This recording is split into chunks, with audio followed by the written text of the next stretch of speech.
If you like pudding as much as I do, then I've got some delicious recipes to share with you today.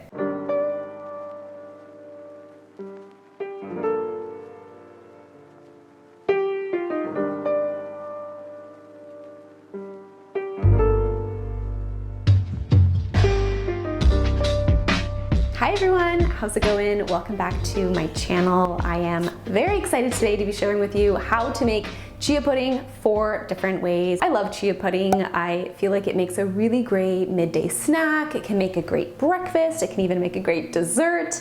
I love to have a little jar of it in my refrigerator sometimes just because it can be great to kind of grab and snack on through the day. All of the recipes can be found over on my blog as well if you want to read through them individually. So I will be leaving those linked below in the description box. So be sure to check those out. And the base recipe for these chia puddings, the way that I like to make it, is really, really simple. All you need is a can of coconut milk and a 1/4 cup of chia seeds and a little bit of water as needed. And that's it. You can customize that any which way. You can add different fruits to that. You can add different seasonings and spices to that. And of course, I'll be sharing with you 4 different ways to make it using that kind of base recipe. Chia seeds are incredibly fiber packed, so these chia puddings are a great source of fiber as well as some healthy fats to help you feel more satiated and full from that coconut milk that we'll be using. So with that being said, let's get into the recipes.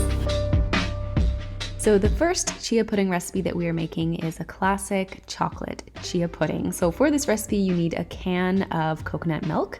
You'll need a 1/4 cup of chia seeds, 3 medjool dates, 3 tablespoons of cacao powder, a teaspoon of vanilla extract, and some water as needed.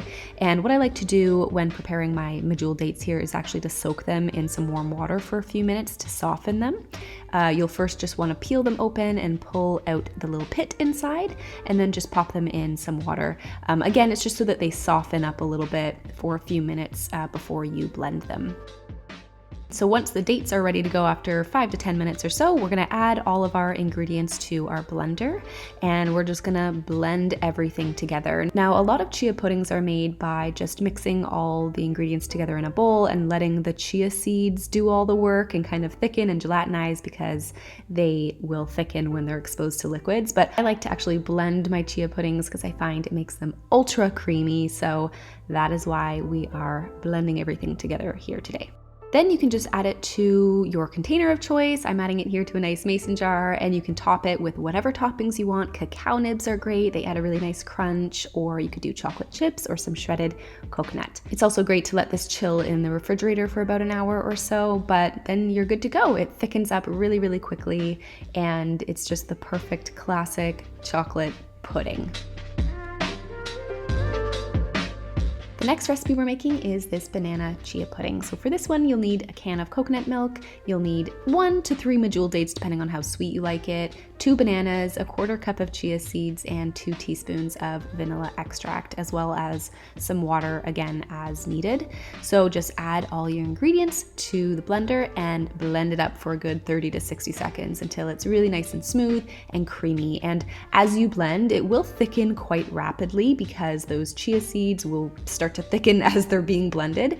And then once you're done, add it to a jar. Again, you can let it refrigerate for about an hour or so just to let it chill. It will continue to thicken a little bit as well when you put it in the refrigerator and those chia seeds continue to thicken. But then you can just enjoy, put some nuts on top. I love some chopped pecans or chopped walnuts.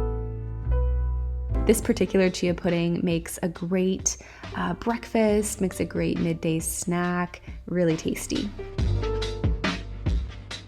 Next up, we have a strawberry chia pudding. So this one tastes, I find, quite similar to like a strawberry ice cream. Really, really good. You'll need a can of coconut milk, 2 cups of frozen or fresh strawberries, a 1/4 cup of chia seeds, a teaspoon of vanilla, and 1 to 2 tablespoons of honey. So again, add everything to your blender and blend it up until smooth and creamy. This one you can totally use any berry that you like. Feel free to use blueberries or raspberries or a mixture of different, berries like blackberries or any combination that you like, but I do love just a good simple strawberry chia pudding. I find this one makes a really nice snack.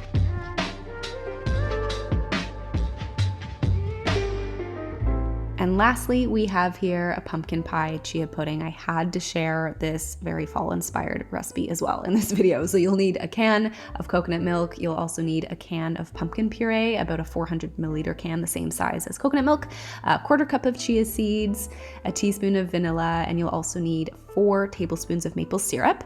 You can adjust that to your desired sweetness. And then your spices, some cinnamon, ground ginger, and ground nutmeg. And you can just blend that all together. This will thicken quite rapidly in the blender as well, so you can always add in about a quarter cup of water as needed. Add it to your jar. You can let it chill for a little while in the fridge, and then enjoy. This recipe is so good with whipped cream on top, or if you're feeling fancy, you could do some crushed graham crackers. It is delicious as well. It makes a great dessert.